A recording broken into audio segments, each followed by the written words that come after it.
dear learners. How are you all? Welcome back to the new session of Science Class 4th, chapter number 2, that is about plants, the food factory. So, students, as we all are aware, that plants are the only living creatures on the earth which are able to prepare their own food. Okay, they are not dependent on any other living organisms for their food. Now, how they can prepare their own food, what are the special structures and the materials which they require for preparing their food, we are going to learn and explore all of that in this session today. Okay, let's start the chapter and the topics which we are going to cover in this lesson today. That is, first of all, structure of a leaf, right? Then the whole food process which takes place in plants. Then we will learn that how plants use the food which is prepared by them. Next, we will learn that food production in some unusual plants also. And then we will discuss about the relationship between the plants and the animals. All right? See, so there are different types of plants around us. What they're saying that there are different types of plants around us. We know that. And these plants play a very essential and important role in our everyday life. Right? Why? Because they are the main source of our food. They provide us food and oxygen. They provide us food, juice, and clothes.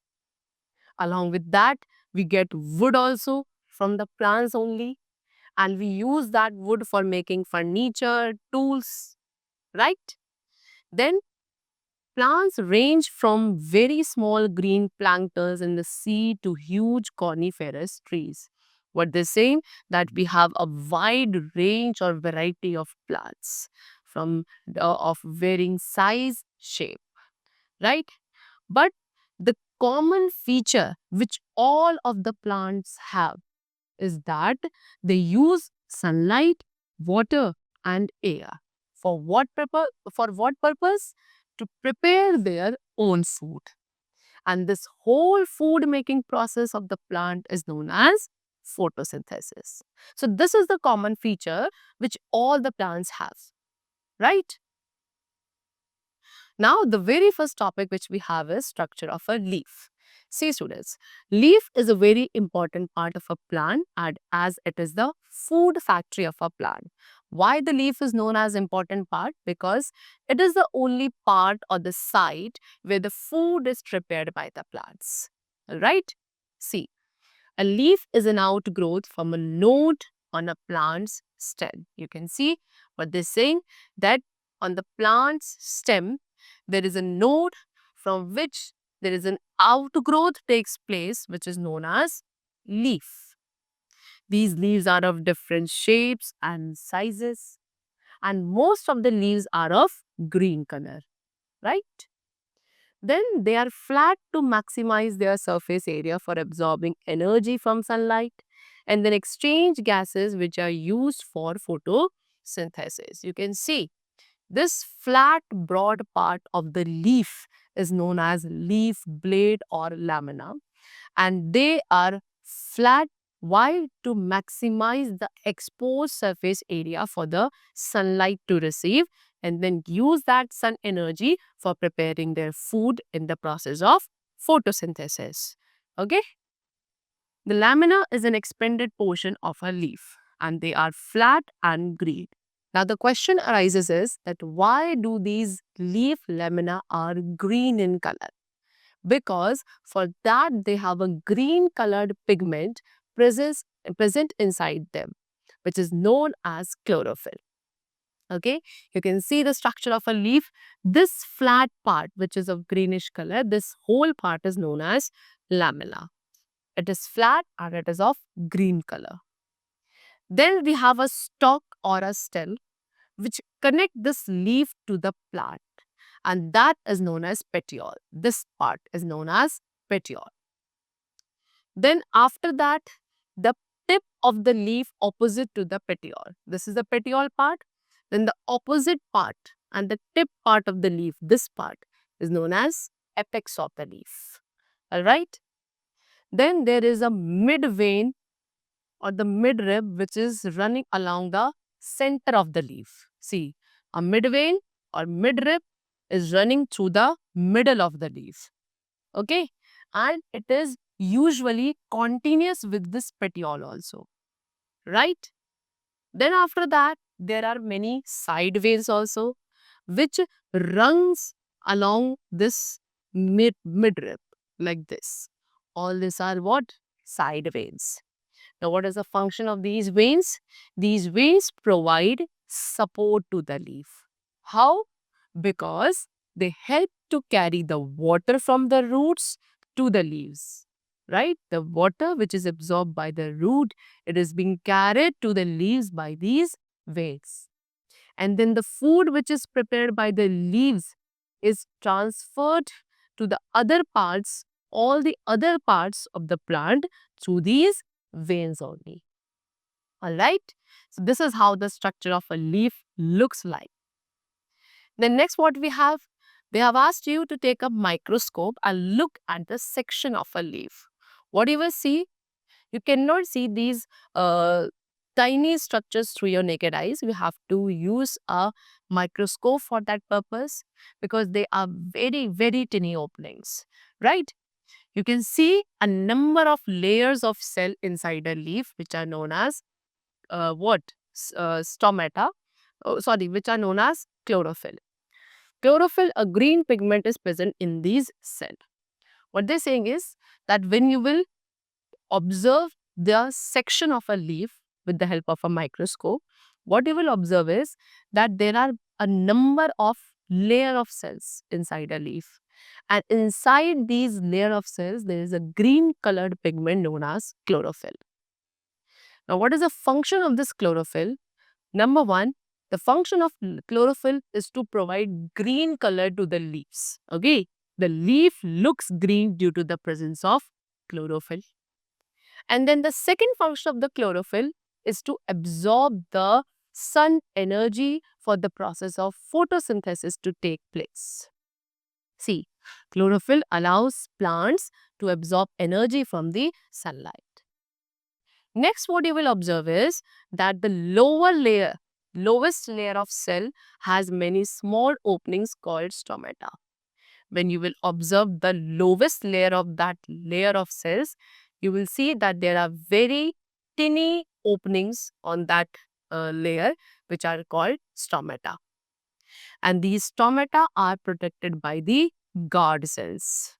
Now, what these guard cells do is they regulate the opening and closing of the stomata. The opening and the closing of these stomatal cells stomatal pores are being regulated by the guard cells only.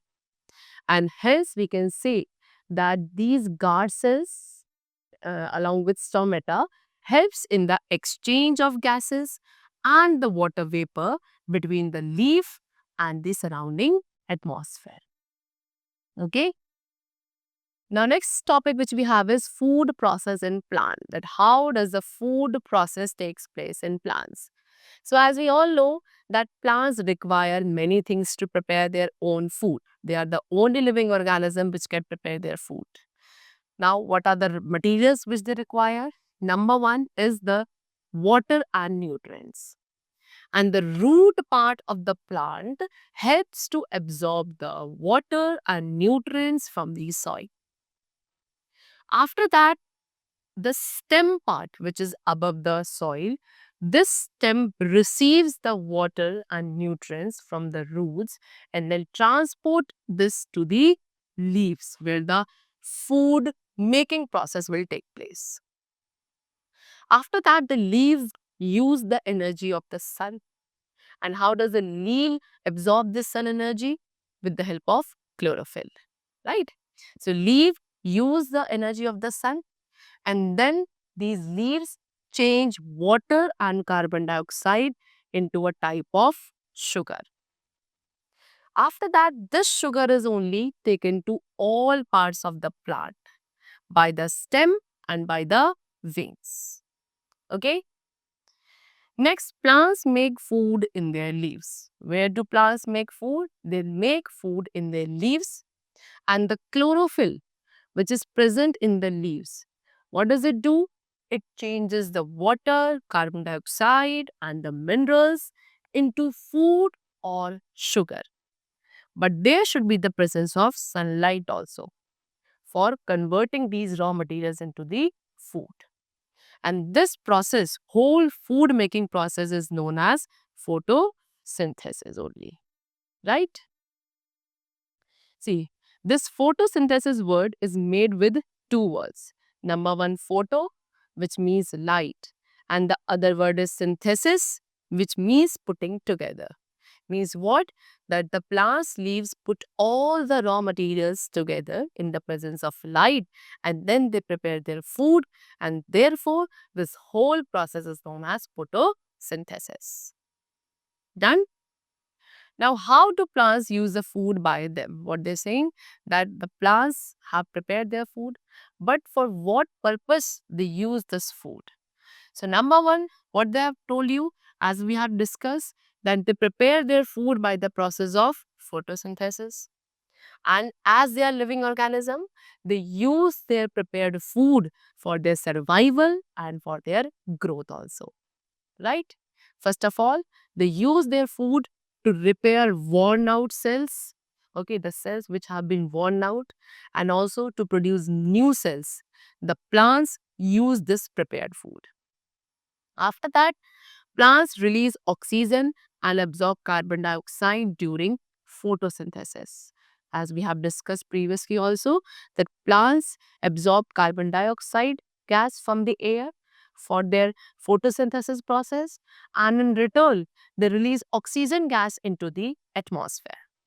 Now this oxygen gas which has been released, it is very, very important for the survival of animals and the human beings on the earth. After that, the extra food which is prepared by the plant leaves, it is stored in the other parts of a plant. Like they store this food in leaves, stems and root.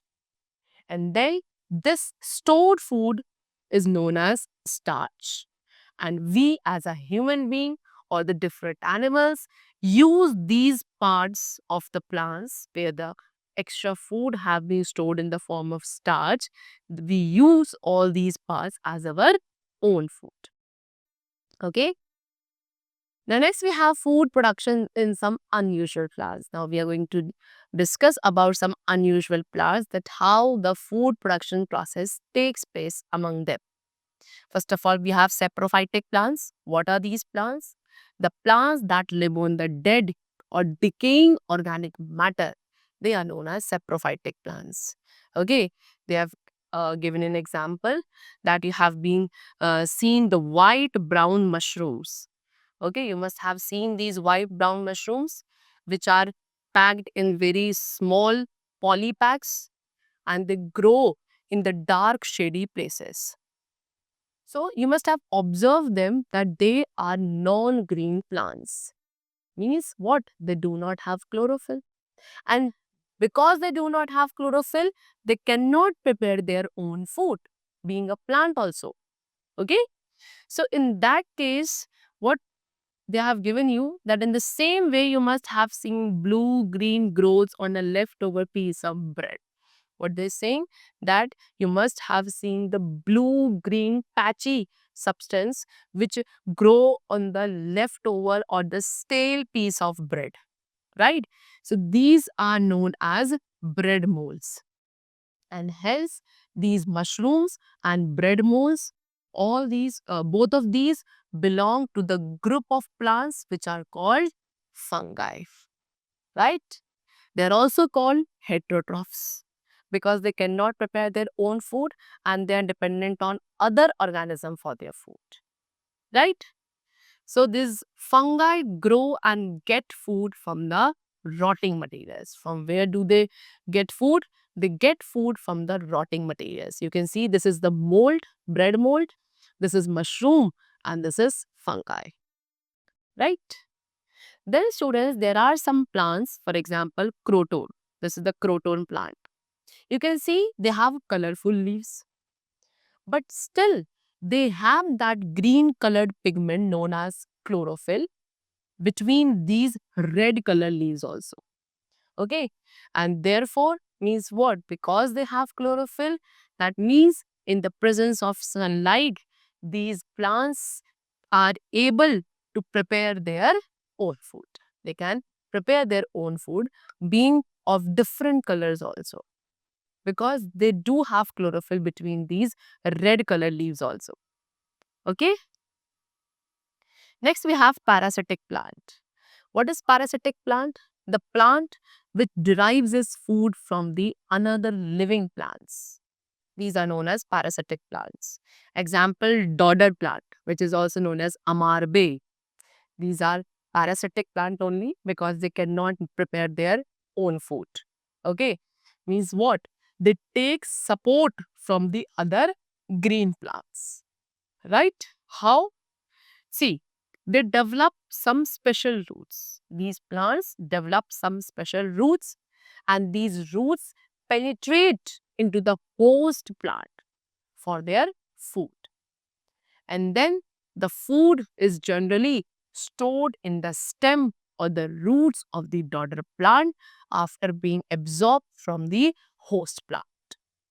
Host plant is the plant on which they are dependent for their nutrition. Okay, you can see this is the daughter plant. So now, next we have the topic that is desert plants. See, as the name suggests, these plants grow in desert. For an example, cactus. Cactus is a desert plant only, right? Now what they're saying is that these desert plants or the cactus plant, the leaves of these plants are reduced or are being modified to spines or thorns. Okay, and their stems contain chlorophyll. Why? Because they do not have leaves. Instead, they have what? Spines and thorns. And the chlorophyll pigment is present in their stems. And all the process which are usually carried out by the leaves in other plants, in if we talk about desert, so these processes are carried out there by their stem. The process of photosynthesis and also the storage of food. These two process occurs in the stems only of desert plants, right? Generally, cactus is found in desert. We know that it is found in desert where there is very less amount of water present, right? But if when there is a situation when no water, where there no water can be extracted, then the cactus uses the stored food or the water in their fleshy stems for their growth and survival.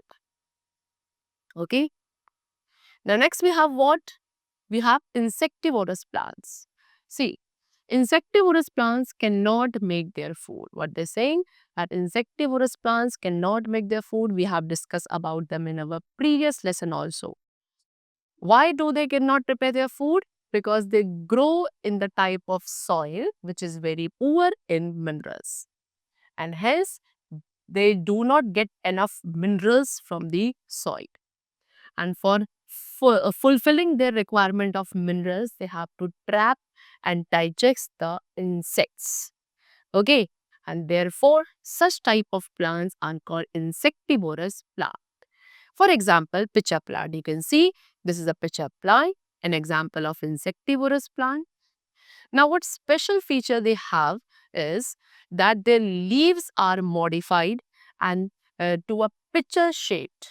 Okay, its leaves take the shape of a pitcher. And this pitcher shaped leaf only, what does it do? It allows the insect to get inside but not to go out. And once the insect is trapped or get enters inside the pitcher, then these insects are what? Digested by the digestive juices which are secreted inside this pitcher shaped leaf. And this is how these plants fulfill their requirement of minerals and digest the insects by trapping them. Therefore, they are known as insectivorous plant. All right. Now, next we have the topic that is relationship between plants and animals. See, students, as we all know, that all the plants and animals in our nature are interdependent on each other for their several needs. How? See, animals need food to get food to eat and oxygen to breathe. What they're saying that animals need food to eat and also they need oxygen to breathe. Now, both of these requirements of the animals are fulfilled by the plants. How? Plants provide oxygen also and food also for the animals and the human beings. Along with that, plants provide many other useful things like they provide wood for shelter, fuel, furniture, fruits, medicines. All of these things are provided to the animals by the plants and they are essential for the human beings. All right. Now, in return, what does plants need? They need carbon dioxide. Why? To prepare their own food by the process of photosynthesis. And this requirement of carbon dioxide of the plant is fulfilled by the animals and the human beings because they provide this carbon dioxide. Okay? So, hence, to maintain a balance in our nature, survival of both these, that is, plants and animals, are necessary.